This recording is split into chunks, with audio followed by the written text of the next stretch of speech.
Bonjour tout le monde, excusez du petit retard, on a eu des soucis de connexion. Bonjour à vous. Donc Emmanuel Albert, Catherine Pinatel, donc merci d'être présent. Désolé pour la déprogrammation du webinaire de ce matin, mais il y avait pas beaucoup d'inscrits, donc on a souhaité effectivement tout fusionner pour organiser le webinaire de cet après-midi. Donc ce qu'on vous propose, donc c'est un webinaire, donc on avait programmé 2 heures, on va essayer de le tenir en 1 heure.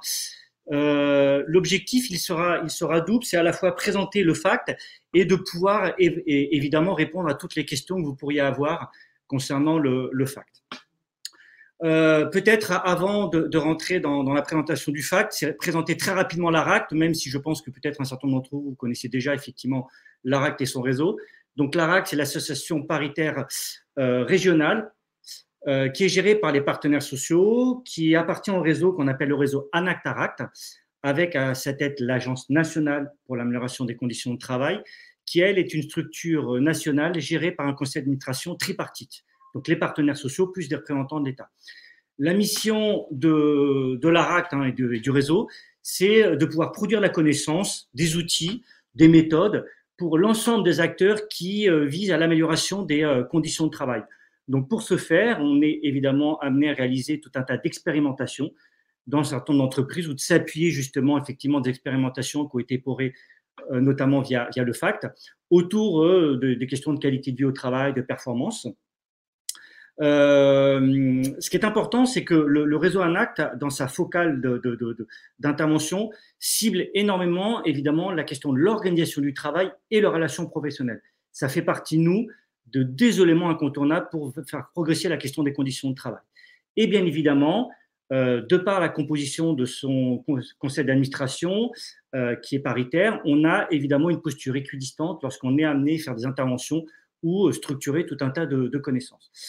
L'ensemble des objets sur lesquels on intervient et l'ensemble des modes d'action qu'on peut réaliser, évidemment, visent 2 objectifs. C'est à la fois améliorer les conditions de travail de l'ensemble des salariés et l'efficacité des entreprises et de son organisation. Donc, l'objectif de l'atelier, on va viser 4 grands points.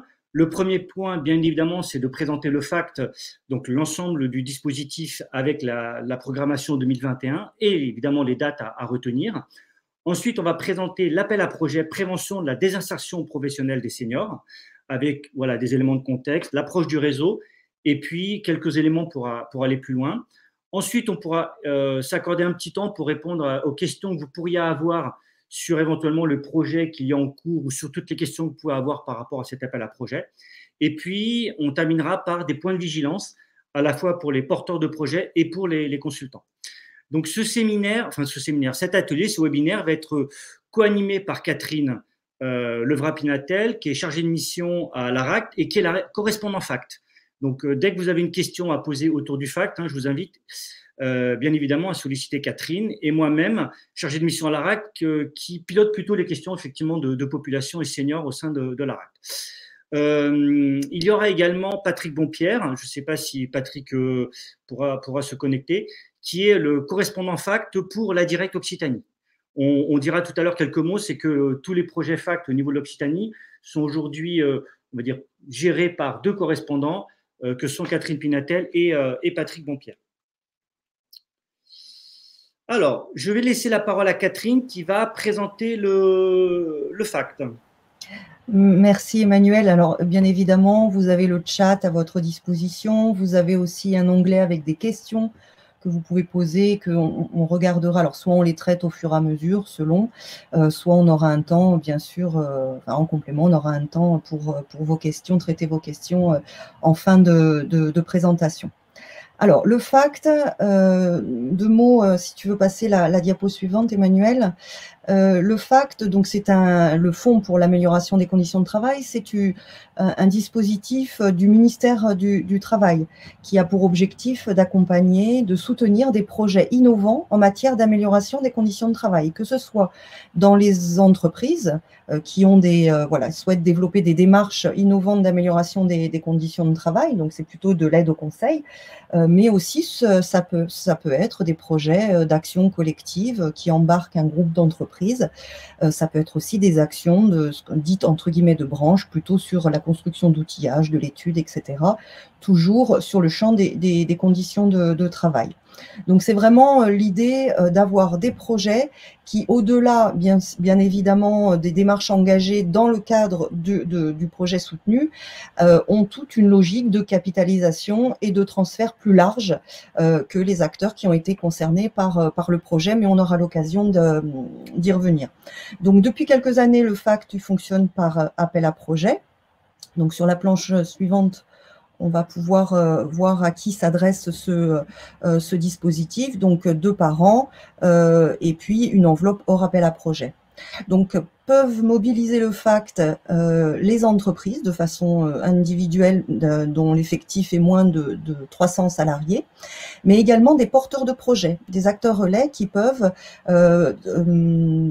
disons, développer, proposer des projets ou d'actions collectives, donc d'accompagnement avec des temps individuels et des temps collectifs, un groupe d'entreprises d'un même secteur, d'un même territoire, ou qui ont une même problématique.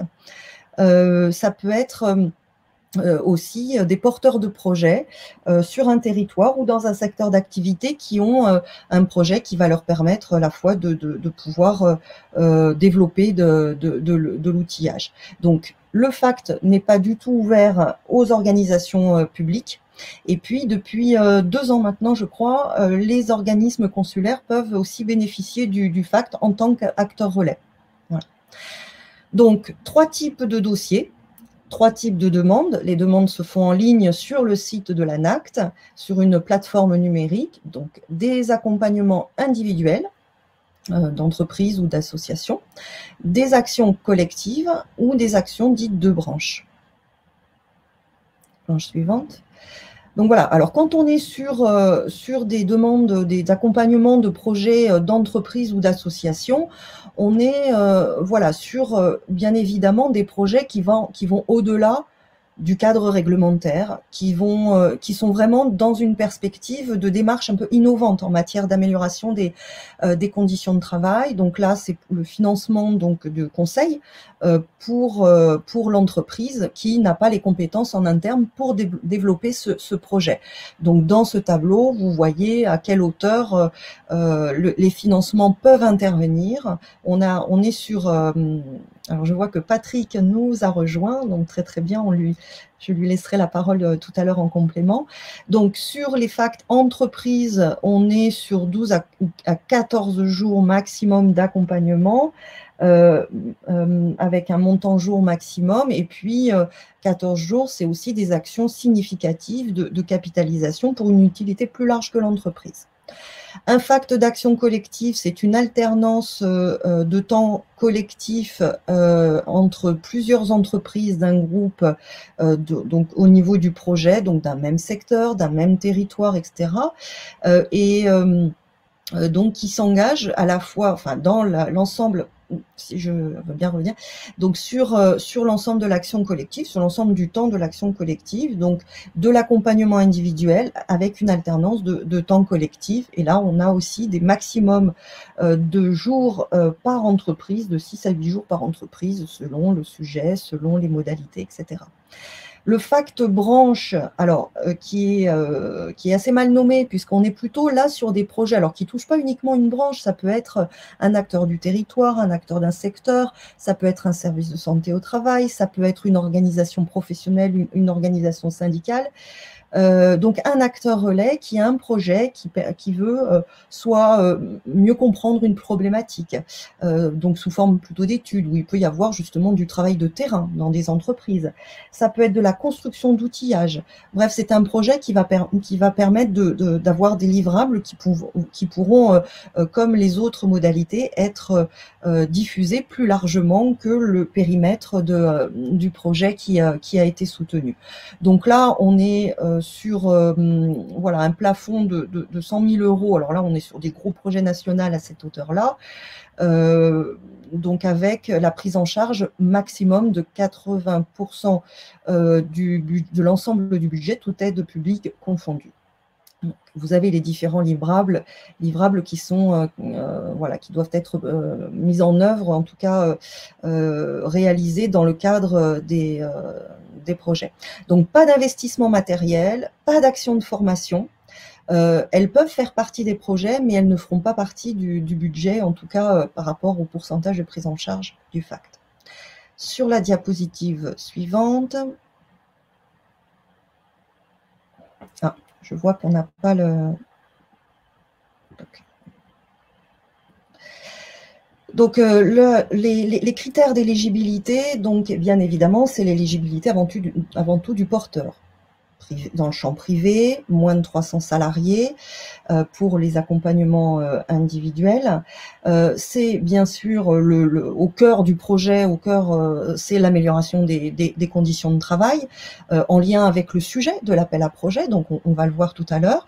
C'est le caractère innovant du projet, voilà quelque chose qui des formes d'accompagnement qui sont déjà éprouvées depuis longtemps, mais ça va pas être considéré comme quelque chose d'innovant. Donc on verra tout à l'heure plus précisément les caractères innovants du projet. Voilà, le mot-clé, on va dire, par rapport à un soutien du FACT, c'est à retenir, en tout cas, c'est d'une part l'enjeu de capitalisation et de transfert. Donc c'est une aide publique, donc il y a un enjeu de transfert plus large. Donc ça veut dire des livrables qui peuvent être transférés, des outils, des guides, des fiches, des supports. Et puis une démarche participative, c'est-à-dire qui est conduite, un projet qui est piloté paritairement, parce qu'on est sur un objet qui fait partie du dialogue social, qui est au cœur du dialogue social, les conditions de travail, et donc que ce soit une démarche individuelle d'entreprise, une action collective ou une action plutôt de construction d'outillage, ce sont des projets qui doivent être pilotés de façon paritaire, avec une particularité en région Occitanie, c'est dans ces démarches collectives et de branches, d'inviter systématiquement l'ARACT et la directe, puisqu'on a en Occitanie voilà, une charte de fonctionnement entre l'ARACT et la directe qui voilà, nous demande d'avoir un travail de capitalisation important, et donc on souhaite être présent dans les comités de pilotage des actions collectives et des actions de branche. Et donc du coup, quand on dit paritaire, donc notamment sur les accompagnements individuels, la présence donc des représentants du personnel dans la démarche, leur avis par rapport au projet dans la demande, et puis leur participation au niveau du comité de pilotage. Et puis après, il y a des critères d'éligibilité qui sont propres à l'appel à projet, et donc on le verra tout à l'heure sur le thème qui est proposé ici. Dans la diapo suivante, donc cette année, on a 3 enveloppes, je le disais tout à l'heure. Une première enveloppe que Emmanuel va présenter tout à l'heure, donc sur un premier appel à projet sur la prévention de la désinsertion professionnelle des seniors, un sujet tout à fait d'actualité, avec des dates clés. Donc le lancement est ouvert, enfin a été fait fin février. La date limite des dépôts, c'est le 9 avril, pour une commission le 29 avril. Le deuxième appel à projet qui aura lieu, donc qui va être lancé au mois de mai, va concerner plutôt les questions d'écologie et travail, donc l'accompagnement des transitions écologiques ou la prise en compte des enjeux sociaux et environnementaux dans la stratégie des PME. Donc voilà, ce sera le deuxième thème qui va être lancé en mai, avec une date limite de dépôt au 31 juillet, et pour une date de commission le 14 septembre. Et puis là, actuellement, se termine, on va dire, la troisième enveloppe qui était plutôt orientée sur la gestion de la crise, avec une dernière commission qui a lieu le 17 mars.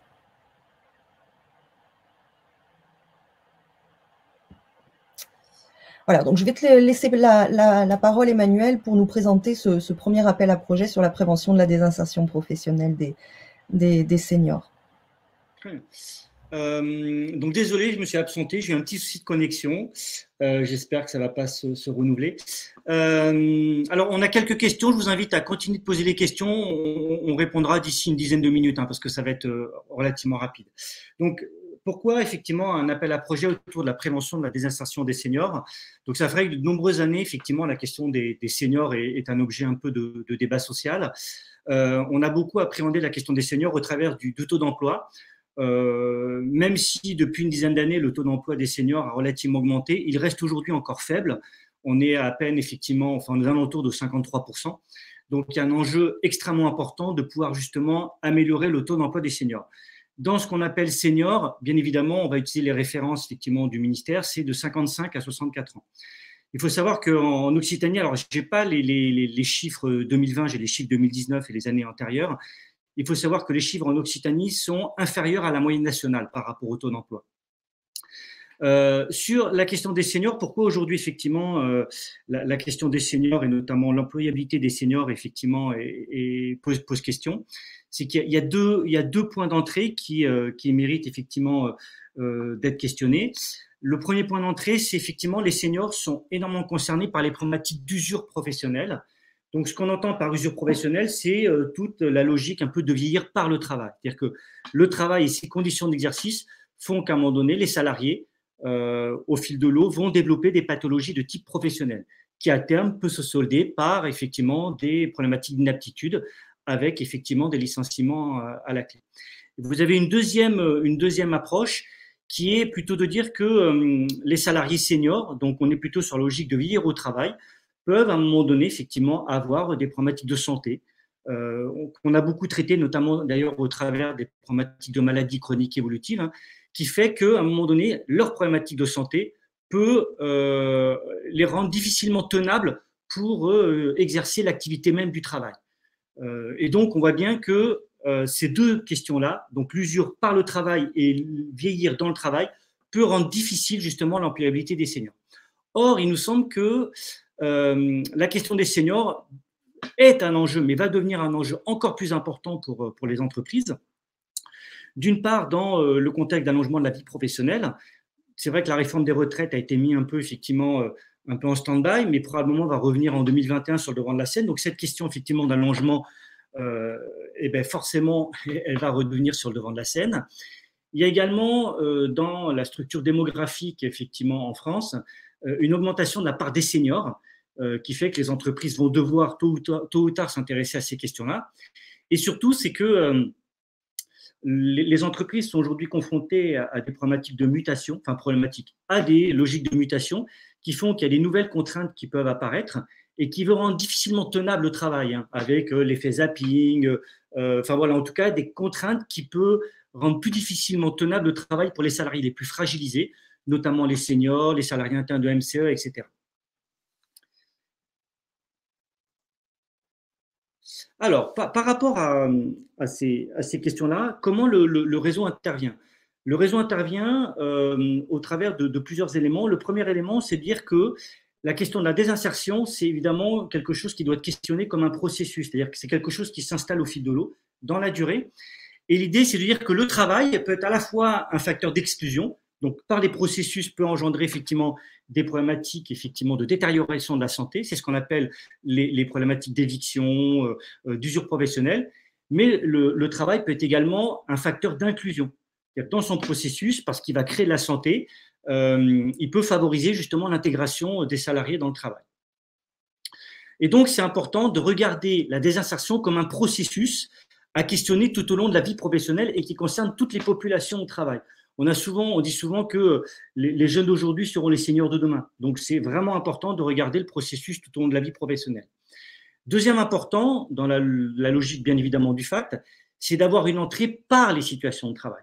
Quand on parle effectivement de modèle d'employabilité, l'idée c'est bien de regarder comment le travail, à un moment donné, questionne ce processus de détérioration de la santé ou ce processus d'intégration. Et donc, c'est bien de dire que c'est le travail qu'il faut regarder lorsqu'on travaille sur la désinsertion. Ensuite, c'est bien évidemment de réaliser un état des lieux concerté. En termes de démarche, l'idée, c'est bien d'associer le maximum d'acteurs pour vraiment construire un diagnostic partagé et évidemment des pistes de travail également elles-mêmes partagées. Ensuite, c'est important de dire, et ça c'est les expériences du réseau qui montrent que ça, c'est d'avoir des leviers d'action, surtout sur des problématiques effectivement seniors, qui dépassent l'approche individuelle. L'idée, c'est bien de s'intéresser à l'organisation du travail, à la fois qui permet de réduire les contraintes professionnelles, mais également qui permet d'améliorer les ressources. Les ressources, c'est le fonctionnement collectif dans le travail, etc. Et il y a une deuxième clé d'entrée qui peut être intéressante en termes de levier d'action, c'est la question des parcours professionnels. Évidemment, dans certaines activités professionnelles, dans certains métiers, on a beau à un moment donné agir sur les conditions de travail, l'activité intrinsèquement fait qu'au fil de l'eau, à un moment donné, ça peut être très difficile de tenir le travail. Si on prend par exemple des activités postées, quand on est senior sur des activités postées, ça peut être plus ou moins difficile parce que physiologiquement, c'est extrêmement incompatible avec le vieillissement. Et donc, l'idée, c'est pour favoriser l'engagement, le maintien dans l'emploi des seniors, tout l'intérêt, c'est d'agir sur les parcours professionnels. Dernier point qui est très important, évidemment, c'est une clé incontournable du FACT, c'est de s'appuyer sur le dialogue social. On vous dit, vous qui connaissez bien le réseau, c'est qu'à un moment donné, quand on traite de la question des conditions de travail, évidemment, aborder la question des conditions de travail en entreprise sans solliciter les acteurs du dialogue social, c'est évidemment, de notre point de vue, un échec.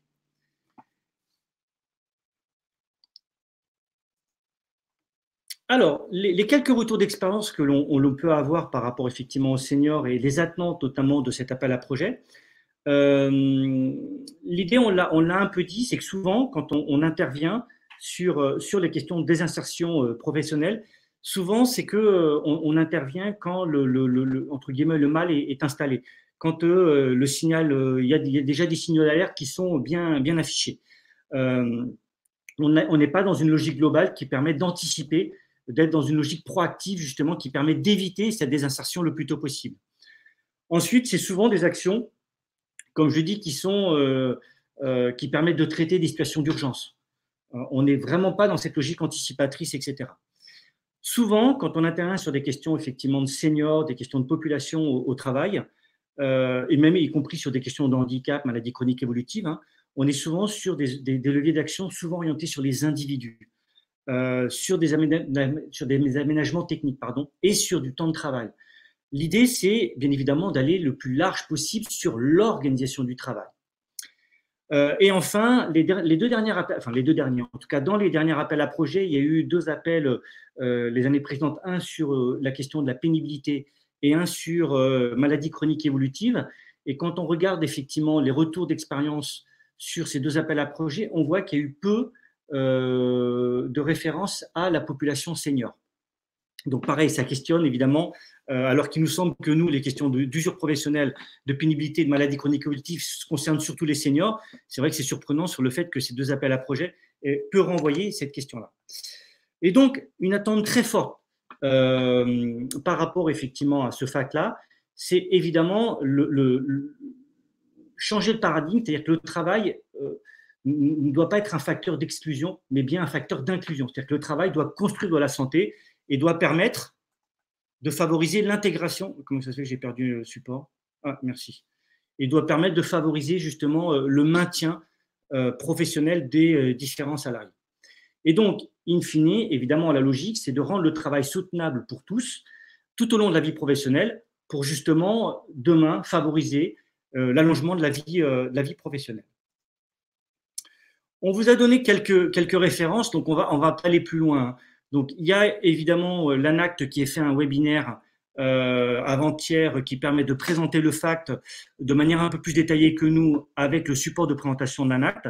Il y a l'appel à projet, mais je crois que la modératrice, donc Anne Courtel, l'a affiché dans le chat. Et puis, on a mis les références du PRST Occitanie sur le vieillissement actif avec effectivement une équipe pluridisciplinaire, la Direct, le service de santé au travail, la CARSAT et la RACT. On a travaillé sur le projet vieillissement actif. On a construit un kit avec notamment des outils d'analyse démographique, des outils qui permettent d'inciter les entreprises à agir sur la question du vieillissement. C'est peut-être des outils que vous pouvez utiliser justement pour inciter les entreprises à traiter de ces questions-là.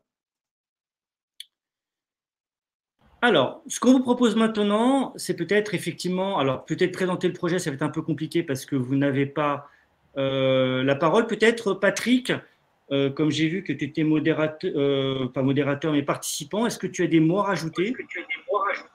Oui, je suis là. Excuse-moi, Emmanuel, c'est moi qui t'ai fait apparaître tout à l'heure parce que je voulais voir le support, parce que je ne vois pas le support que tu projetais. Mais j'ai cru que c'était en cliquant sur toi que je le verrais. En fait, je t'ai vu, mais j'étais totalement ébahi, bien sûr, mais c'était pas ça que je cherchais à voir. Voilà, bien écoutez, je crois que vous avez tous les deux fait parfaitement la synthèse de tout ce qu'on peut dire sur le FACT. Il y a les trois fameux mots essentiels à retenir qui sont toujours l'aspect dialogue social, hein, l'aspect paritaire, mais ça, vous venez bien de le développer, mais j'insiste aussi auprès des porteurs ou des consultants que cet aspect-là, il ne doit pas se cantonner au pilotage. Effectivement, les comités de pilotage sont toujours paritaires, mais il faut veiller à ce que ça le demeure dans le cœur de l'action sur le terrain. Or, très souvent, on se rend compte que c'est tout simplement par des questions de disponibilité. Les salariés sont moins représentés que les employeurs. Donc, il faut veiller à ce que le côté paritaire demeure tout au long du projet. Il y a évidemment le côté innovant, Catherine l'a rappelé tout à l'heure, c'est ce qui va permettre notamment à l'ANACT de sélectionner les projets, parce qu'effectivement, refaire quelque chose qui a été déjà fait 50 fois, ça n'a pas forcément un grand intérêt de mettre des finances publiques dedans. Mais ce côté innovant, il faut qu'il soit réel, c'est-à-dire qu'on ne peut pas prendre un prétexte pour être bien pile-poil dans le thème de l'appel à projet, puis faire toute autre chose à côté. Parce qu'on a eu des demandes comme ça. Alors évidemment, ça ne passe pas à la commission de sélection de l'ANACT, donc c'est un petit peu dommage de faire du travail, de monter un projet, si on sait déjà qu'il ne passera pas. Donc voilà, ce côté innovant dans vos projets, essayez de bien le mettre en avant, et puis surtout qu'il soit réel. Et alors, il y a évidemment le troisième mot qui est transférable, le côté capitalisation, qui est vraiment le côté fondamental. Et moi, c'est sur celui-ci que je pense être peut-être le plus légitime à parler. C'est qu'effectivement, on vous le disait tout à l'heure, en Occitanie, on a choisi de travailler ensemble, la Directe et l'ARACT, sur le pilotage du FACT. Ce n'est pas forcément le cas dans d'autres régions. Pourquoi? Bien tout simplement parce que derrière les projets collectifs, il y a toujours des choses très intéressantes à récupérer et à valoriser. L'objectif, ce n'est pas que le projet profite que au simple porteur du projet, mais vraiment qu'il profite à l'ensemble des acteurs de la branche, par exemple. Et donc, il faut pouvoir prévoir tout au long du projet cette capitalisation et le transfert à la fois des résultats, mais aussi des méthodes pour les atteindre. Qu'est-ce qui a été une difficulté pour nous, au contraire, sur quoi on s'est appuyé, pourquoi ça a bien marché, etc., etc. Et c'est ça qui va être intéressant pour pouvoir reproduire ce genre de projet ailleurs avec d'autres acteurs. Alors, on a des exemples qui sont partis de l'Occitanie avec des branches professionnelles et qui ont essaimé sur toute la France grâce à ce dispositif-là. Donc, c'est ça qui, à mon sens, est peut-être, je ne vais pas dire le plus intéressant, parce que bien sûr, pour le porteur de projet, ce qui est le plus intéressant, c'est que ça lui serve à lui. Mais c'est aussi le fait qu'il va servir de terrain d'expérimentation de manière à pouvoir promouvoir les bonnes pratiques de prévention dans l'ensemble du secteur de sa branche professionnelle en général. Voilà, c'est un petit peu tout ce que je voulais redire finalement. Je n'apporte rien de nouveau, hein, puisque vous l'avez dit, mais vraiment, ces trois critères-là, paritaire, transférable et innovant, c'est vraiment les choses importantes à retenir à mon sens. Merci beaucoup, Patrick. Alors, je reviendrai tout à l'heure parce qu'on va faire un petit topo sur la gestion de projet au regard justement de toutes les expériences accumulées en Occitanie par les porteurs de projets, les consultants qui ont contribué à des projets, les entreprises aussi mobilisées dans les projets. Donc, du coup, voilà, on a un peu capitalisé, nous, sur la façon dont on peut mener des projets soutenus par le FACT. Et du coup, je reviendrai sur la question que nous pose Pascal sur le critère action innovante. Il y a différentes logiques et je vais y revenir dans quelques secondes. Avant, peut-être revenir sur la question qui avait été posée par Carole sur l'éligibilité du porteur. Une fondation avec plusieurs établissements, voilà, qui sont évidemment très, qui sont en lien avec le siège. Eh bien, on va prendre en compte l'ensemble de l'effectif de la fondation. Hein. Si par contre on est dans une organisation avec des établissements qui sont indépendants, et donc là, ça va être l'établissement qui va être pris en compte. Mais par rapport à la question, enfin l'élément qui était également posé dans la remarque de Carole dans le chat sur construire une réponse à l'appel à projet en regroupant plusieurs compétences et donc plusieurs cabinets de consultants sans aucun problème. Hein, au contraire, ça peut permettre d'avoir des regards différents et ça peut contribuer à l'originalité du projet, donc sans aucun problème. Et donc, ça peut être plusieurs cabinets qui peuvent répondre justement aux porteurs de projets sans pour autant former une association particulière.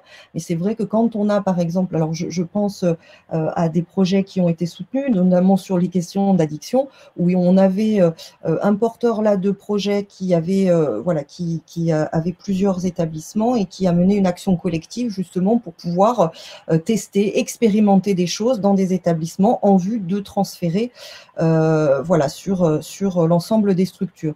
Donc voilà, c'est vraiment du cas par cas, mais la logique, c'est une structure avec un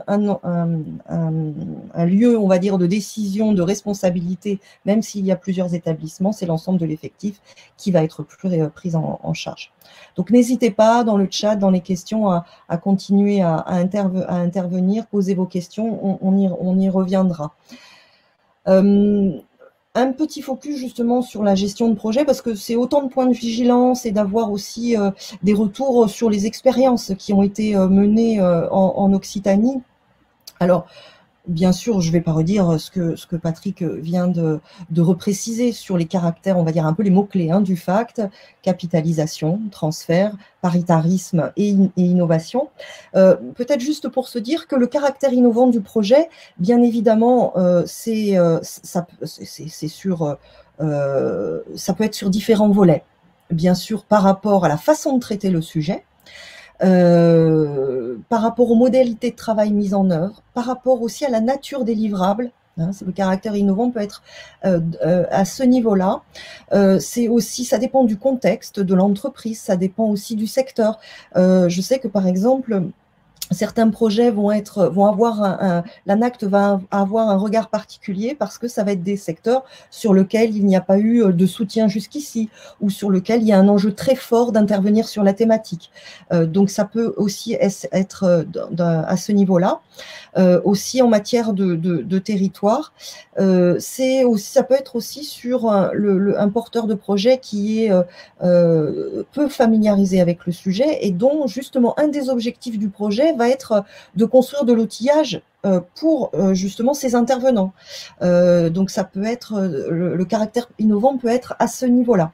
Et puis l'innovation, elle peut se jouer au niveau des partenaires, des acteurs mobilisés, aussi du montage budgétaire avec la mobilisation de cofinanceurs qui sont peu mobilisés sur le sujet des conditions de travail et qui pourront intervenir aussi dans un deuxième temps après la fin du projet soutenu par le FACT, même si voilà, au niveau de la formation, etc. Donc ça, ce sont des points qui nous semblaient importants à vous dire. Donc du coup, en matière de gestion de projet, évidemment, selon les modalités, c'est-à-dire une action individuelle, un accompagnement individuel, eh bien on se l'est dit, c'est un projet innovant, c'est un comité de pilotage paritaire, c'est aussi la contribution des salariés dans le projet. Et puis, quand c'est un soutien maximum de 14 jours, l'ANACT considère qu'il peut y avoir, qu'il y a 2 jours sur la capitalisation, par exemple, la réalisation par le consultant d'une monographie, qui peuvent justement justifier ces 2 jours de capitalisation complémentaire. Sur les actions collectives, je le disais tout à l'heure, on est plutôt sur une alternance de temps individuel et de temps collectif. Alors c'est intéressant parce que ça place aussi les entreprises dans une posture d'échange, bien évidemment, de partage d'outils, mais aussi parfois de co-construction des livrables, hein, d'un document, d'un guide, d'une fiche pratique, etc., d'un outil qui va être construit à la fin de l'action collective. Et puis, sur les actions branches, c'est vrai que les modalités peuvent être beaucoup plus larges. Comme je le disais tout à l'heure, de l'étude, avec du terrain ou pas. Ça peut être en mobilisant du conseil ou pas. Ça peut être de la construction d'outils. Ça peut être différentes modalités, des séminaires qui vont alterner avec du recueil d'informations, puis de la capitalisation, etc. Donc là, on a vraiment des formes très variées sur cette troisième modalité de soutien du FACT. Vous avez des exemples dans le schéma qui vous est présenté ici. Alors, au niveau des livrables, point important, quand un projet est soutenu par le FACT, le porteur de projet signe une convention avec l'ANACT dans lequel sont prévus les livrables. Donc là, il doit y avoir une conformité en fin de projet avec ces livrables.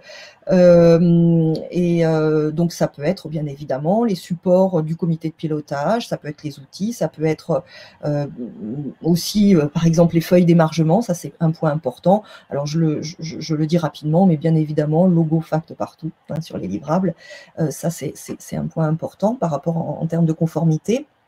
Et puis, ce qui est important aussi, c'est de bien regarder justement ce sur quoi on s'engage en termes de livrables, pour ne pas le préparer en fin de course. Et puis, ne serait-ce que par exemple pour la question des feuilles d'émargement, les anticiper dès le départ plutôt que d'aller les rechercher à la fin du projet. Parce qu'un projet est soutenu par le FACT, notamment sur une action collective ou une action branche, ça peut être 2 ans. La convention est signée sur 2 ans. Donc, c'est vrai que quand il faut revenir 2 ans en arrière pour rechercher les feuilles d'émargement, c'est un petit peu compliqué. Voilà, donc l'idée c'est de l'anticiper. Voilà, et bien sûr, il n'y a pas de droit autour des livrables, c'est-à-dire qu'ils peuvent être diffusés, c'est une aide publique, donc ils doivent pouvoir être utilisés par tous. Et donc, en gros, un projet soutenu par le FACT, il y a la phase de structuration du projet sur lequel, pour ceux qui souhaitent déposer un projet, sont maintenant. Et c'est une phase très, très importante, je vais y revenir. La phase de conduite de projet et du bilan. Et comme je le disais à l'instant, c'est une étape à anticiper. Voilà. Et dans cette conduite de projet, il peut y avoir des réajustements. Il peut y avoir des réajustements en matière de délai. Alors, on l'a vécu bien évidemment dans le cadre de la crise sanitaire où la plupart des porteurs en cours ont demandé 6 mois de délai. Mais ça peut être aussi des changements d'acteurs. Ça peut être aussi le changement du groupe d'entreprise. Enfin, voilà, il peut y avoir des réajustements. Ça fait partie de la vie des projets. L'idée, c'est d'en informer l'ANACT parce que pour certains changements significatifs, et notamment, par exemple, je pense à la forme des livrables, etc., ça peut faire l'objet d'une convention, d'un avenant à la convention. Donc, voilà, l'ANACT est là pour aider aussi et conseiller dans le bon déroulement des projets. Un projet soutenu par le FACT, c'est un système d'acteurs à mobiliser tout au long. Et quand je dis tout au long, c'est un point important parce que parfois, quand on est sur des projets qui durent 1 an et demi ou 2 ans, ça peut être compliqué. La temporalité aussi des entreprises dans une action collective n'est pas forcément homogène, donc c'est parfois aussi difficile de mobiliser sur les temps collectifs, etc. Donc voilà, vous avez une liste de tous des exemples d'acteurs qui peuvent être mobilisés dans ce type de projet. C'est vrai que ça se réfléchit en amont et toutes les parties prenantes, de construire l'engagement de tous les acteurs tout au long du projet, eh bien, ça se discute aussi en comité de pilotage, ça se prévoit, ça se prépare, et notamment dans la phase de structuration du projet. En gros, quand un projet est soutenu par le FACT, notamment sur les enveloppes collectives, c'est un financement, en tout cas une subvention en 3 fois, à la signature, à mi-parcours avec un bilan intermédiaire et en fin de projet avec un bilan définitif.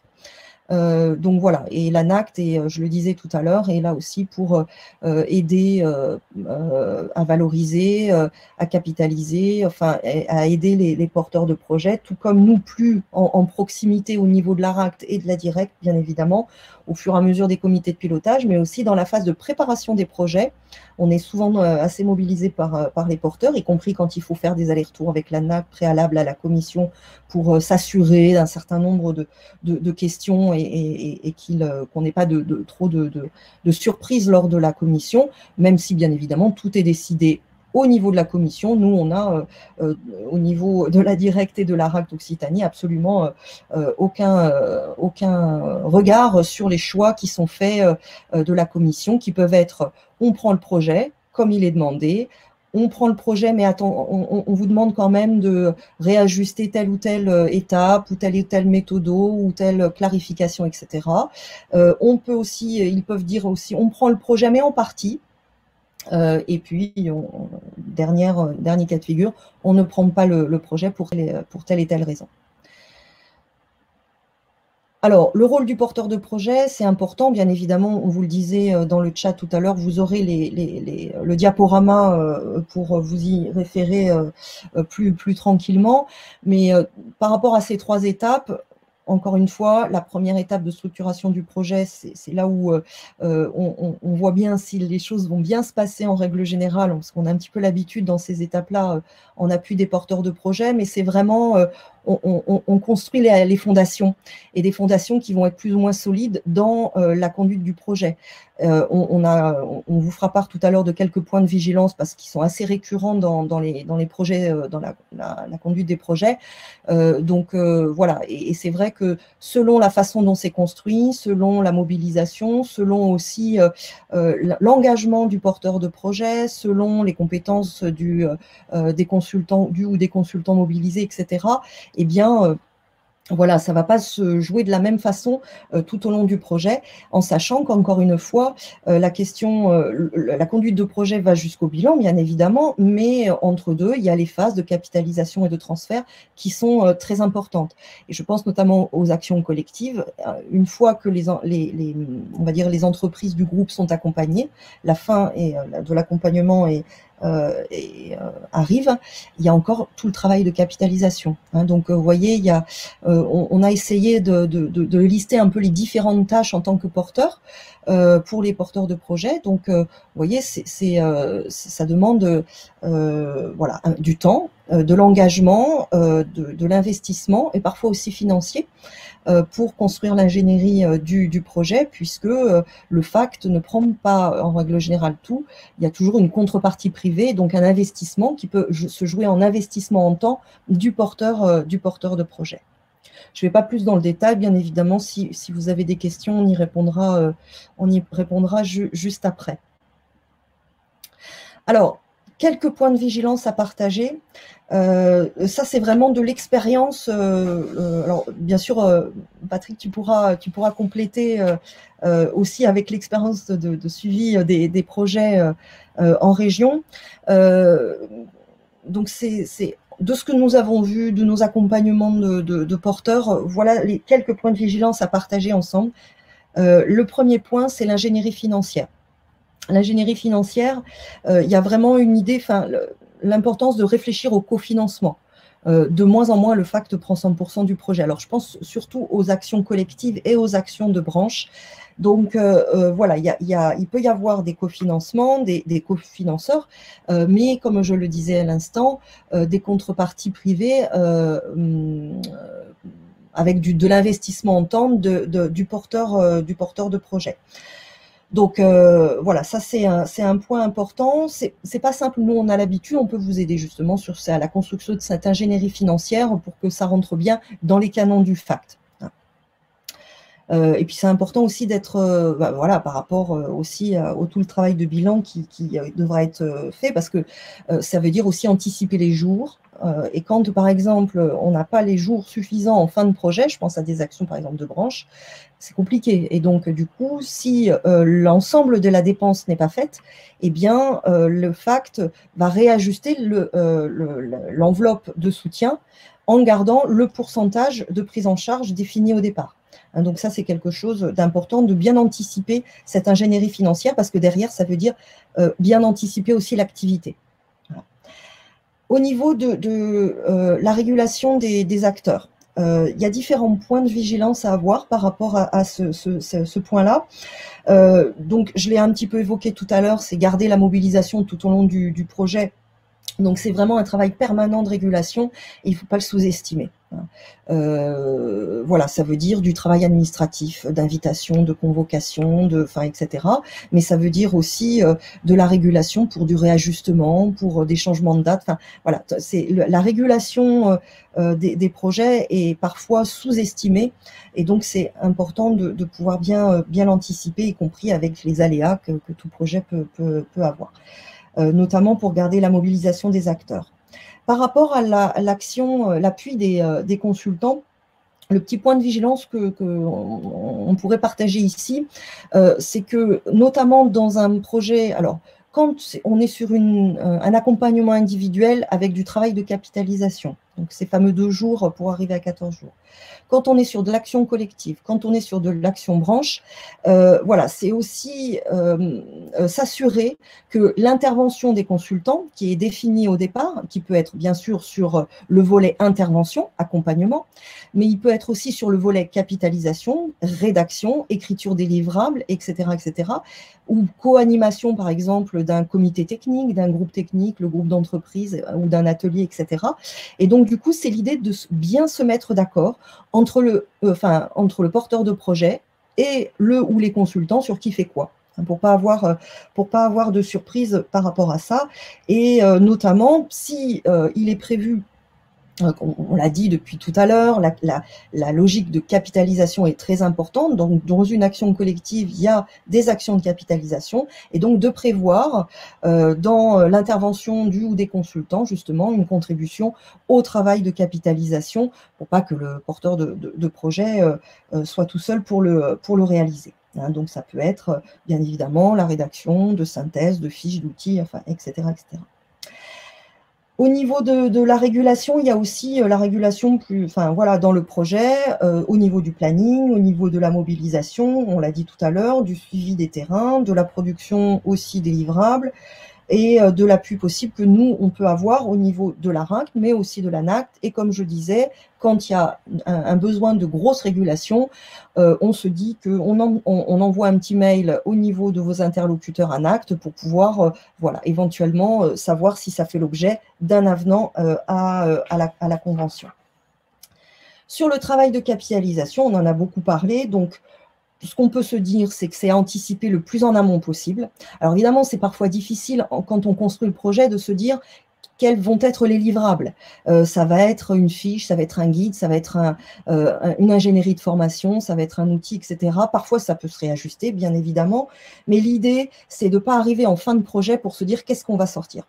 Donc, c'est d'essayer de l'anticiper le plus en amont possible parce que ça veut dire aussi la mobilisation de compétences qui ne seront pas forcément les mêmes selon le livrable, sa mise en forme, si c'est un outil Excel, si c'est un guide, si c'est, enfin voilà. Donc du coup, si c'est un site, je ne sais pas.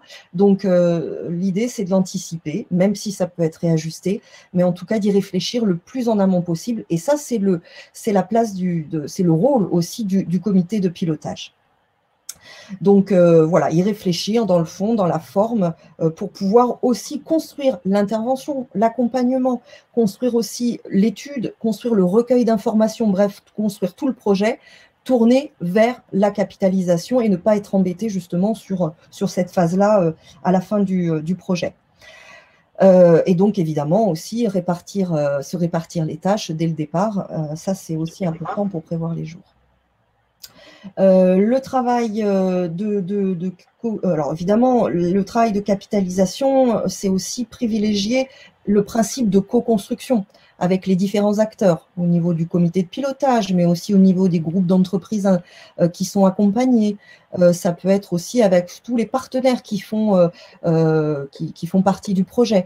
Souvent, on voit dans le système d'acteurs d'un projet, on va avoir un comité de pilotage, on va avoir par exemple un groupe technique plus resserré. Donc voilà, c'est l'idée aussi de répartir le rôle et puis les rôles et d'être dans un principe de co-construction. Souvent, il y a le principe de comité de lecture, par exemple, qui se met en place, qui peuvent être dédiés au comité de pilotage. Ça, c'est intéressant. Ou avec les entreprises qui ont bénéficié d'un accompagnement dans une action collective. Voilà, ça, c'est tout à fait intéressant. Et puis, dans un accompagnement individuel, s'il y a eu, par exemple, rédaction d'une monographie, de pouvoir le présenter au comité de pilotage, par exemple, en CSE, ça peut être aussi intéressant parce que c'est un objet de débat qui peut de toute façon faire avancer la démarche de l'entreprise. Voilà. Et Catherine, juste si tu permets, juste sur ce point, c'est quelque chose que je remarque dans beaucoup de projets où on a un comité de pilotage qui avance bien avec effectivement des représentants tant d'employeurs que de salariés, mais qui ne sont pas nécessairement les représentants du CSE. Et c'est important que le CSE soit associé puisqu'on est bien là sur des projets qui modifient les conditions de travail. Donc, on est typiquement dans un projet qui doit être présenté en CSE.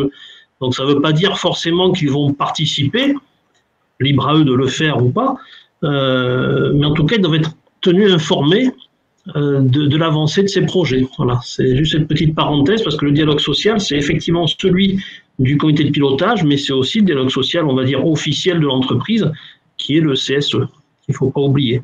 Voilà. Je referme juste cette petite parenthèse. Et tu fais bien de le préciser.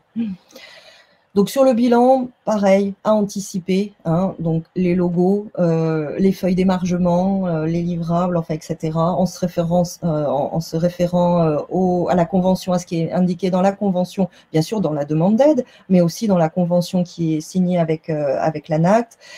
Tout projet soutenu par le FACT au niveau collectif et branche fait l'objet d'un bilan qualitatif et quantitatif. Donc, c'est une grille avec des critères qui vous est envoyés dès le départ pour lorsque le porteur de projet signe avec l'ANACT. Voilà. Et compte tenu de l'origine du fonds, ça c'est un enjeu évidemment très important que d'avoir des bilans qui soient bien réalisés parce que c'est de la traçabilité et c'est voilà. Et l'ANACT est très vigilante par rapport à ça, y compris dans pour rendre compte auprès du ministère du Travail à qui appartient le fonds.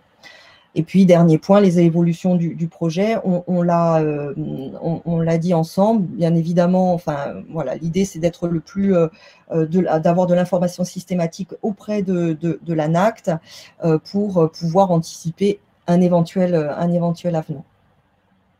Donc voilà ce qu'on pouvait vous dire sur les points de vigilance. Alors du coup, par rapport aux questions qui sont posées par les participants à ce webinaire, donc oui, par rapport à la question de Pascal, c'est vrai qu'aujourd'hui, l'ANACT et le ministère du Travail privilégient le soutien d'actions collectives et d'actions branches.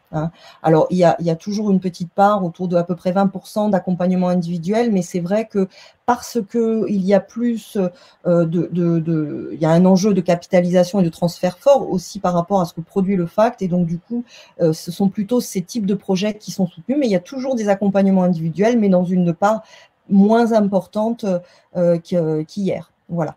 Et les consultants qui sont susceptibles d'être mobilisés par le FACT, il n'y a pas d'agrément, il n'y a pas de réseau particulier. C'est voilà, le choix ou de l'entreprise, du porteur de projet. Nous, au niveau de l'ARACT, on peut aussi aider à donner plusieurs coordonnées de consultants selon les besoins en compétences des porteurs de projet. Mais il n'y a pas d'agrément, d'habilitation, quoi que ce soit, pour intervenir en tant que consultant dans un projet FACT. Ce qui peut être intéressant aussi dans l'accompagnement des porteurs de projets, c'est pas forcément leur donner le nom d'un consultant, mais leur donner les critères de sélection. Quels sont les critères qui seront intéressants pour eux, et après, libre à eux de voir ce qui les intéresse. Alors, oui. Et j'ajouterais qu'on a souvent, et je le vois d'ailleurs ici dans les participants, mais ce qui est naturel, hein, les spécialistes de l'analyse des situations de travail, donc les ergonomes, mais finalement, rien ne ferme la porte à d'autres métiers de consultants. On pourrait très bien avoir un fact avec un économiste, je ne sais pas, enfin voilà, des gens qui ne sont pas ceux à qui on travaille habituellement, mais qui seraient peut-être très intéressants aussi dans leurs apports aux entreprises. Oui, oui, tout à fait. Alors c'est vrai que aussi l'approche qui est développée, enfin, l'ANACT lors de la commission regarde bien sûr le projet, la demande, mais aussi la proposition du consultant parce que ça les renseigne sur la façon dont tout ça va être mené et dans quelle logique. Donc ça c'est voilà, la proposition du consultant est une pièce très importante pour eux voir la nature en fait du projet. Mais il arrive assez régulièrement qu'il y ait plusieurs compétences qui se combinent dans un même projet, un petit peu comme l'évoquait tout à l'heure Carole, pour pouvoir justement avoir une approche un peu pluridisciplinaire du sujet, pour pouvoir avoir aussi des logiques un peu complémentaires entre les compétences qui sont amenées par les uns et par les autres. Et c'est vrai que ça nous arrive assez souvent d'aider un porteur de projet à analyser différentes propositions. Notre objectif, alors bien évidemment, nous, à RACT, on n'intervient jamais dans le choix, mais c'est plutôt pour élargir un peu le spectre des critères de sélection un peu envisagés. Hein. C'est pas que le prix, par exemple, mais il y a aussi beaucoup d'autres critères qui sont intéressants à prendre en compte. Et dans ces phases-là, on peut amener, voilà, aider les porteurs de projets dans cette phase-là, sans, encore une fois, bien évidemment, prendre part au choix qui est fait par l'entreprise ou le porteur de projet. Peut-être un complément, Catherine, par rapport à ce que tu viens de dire. C'est vrai que sur le rôle de l'ARACT par rapport au FACT, l'idée c'est que l'ARACT, on a plutôt un rôle de facilitateur. Enfin, d'ailleurs, on a un double rôle. On a à la fois facilitateur pour le porteur de projet et on a un rôle de relais par rapport à l'ANACT. Et c'est vrai qu'en tant que facilitateur, on peut vous appuyer sur les 3 moments que Catherine nous a cités précédemment, hein, aussi bien en termes de structuration de projet, en termes de conduite de projet, en termes du bilan du projet. Et d'ailleurs, quand même, dans les points de vigilance, ce qui est important également à renvoyer, c'est quand il y a des comités de pilotage, c'est vrai que dans nos habitudes, il y a toujours des invitations qui sont réalisées auprès des chargés de mission de l'ARACT et également de la directe pour qu'ils puissent participer au comité de pilotage. L'idée, c'est pas de contrôler, mais bien évidemment, c'est d'aider dans le déroulement, effectivement, et la déclinaison de ce FACT. Je ne sais pas si vous avez d'autres questions.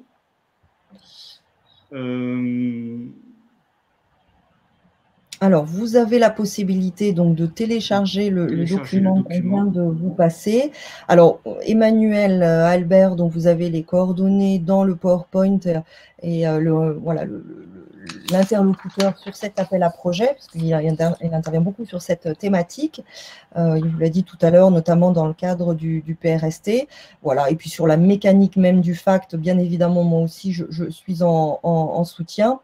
Et puis, voilà, en espérant vous avoir apporté voilà, toutes les informations utiles. On reste bien évidemment à votre disposition pour vous aider dans la construction du projet.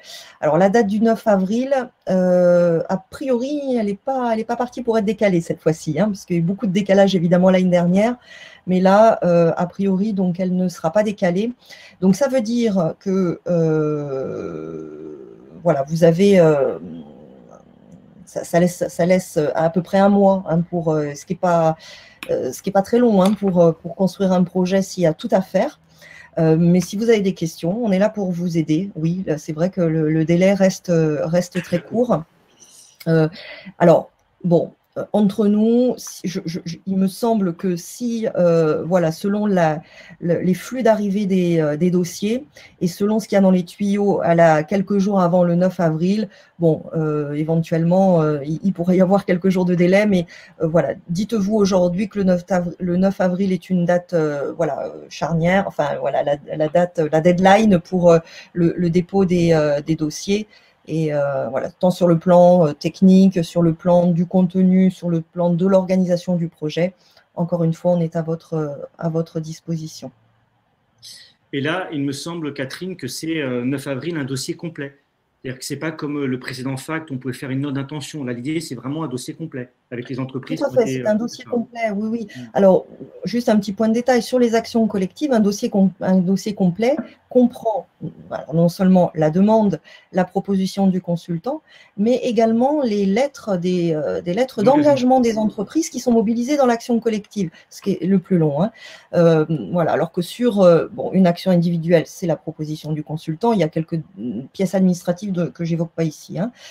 Et sur les actions branches, eh bien, ça va être, donc s'il y a des intervenants, alors par exemple sur l'édition de documents, sur l'organisation de manifestations, sur justement de l'action d'études, enfin, etc. avec un consultant, donc il faut toutes les propositions ou les devis, et puis la demande, mais c'est vrai que pour une action collective, c'est le plus long, c'est d'avoir vraiment la lettre d'engagement des entreprises qui sont mobilisées. Ça permet à l'ANAC de voir la réalité, on va dire, de l'action collective qui est proposée. Donc ça, c'est un point important. Voilà, donc on reste à votre disposition. Vous avez nos coordonnées et un grand merci pour avoir été avec nous. Qui a formulé une question. Les consultants peuvent-ils accéder aux porteurs de projets? Alors, je ne vois pas trop ce que vous entendez par là, Laurent. Les consultants peuvent-ils accéder aux porteurs de projets? Alors, c'est vrai que généralement, c'est les porteurs de projets qui, selon leurs besoins et les compétences dont ils ont besoin, vont mobiliser les consultants. Si la question, c'est est-ce que vous avez connaissance, par exemple, de projets qui sont en cours de construction, est-ce que vous pourriez nous mettre en relation avec ces porteurs de projets? C'est vrai que ça ne se passe pas tout à fait dans ce sens-là. Par contre, on voit aussi, par exemple, des consultants qui ont connaissance de besoins d'entreprise, de démarches d'entreprises qui seraient amenées à être intéressées par cet appel à projet, qui peut les solliciter. Mais en règle générale, c'est quand même le porteur qui va mobiliser des consultants selon ses besoins. Pas d'autres questions?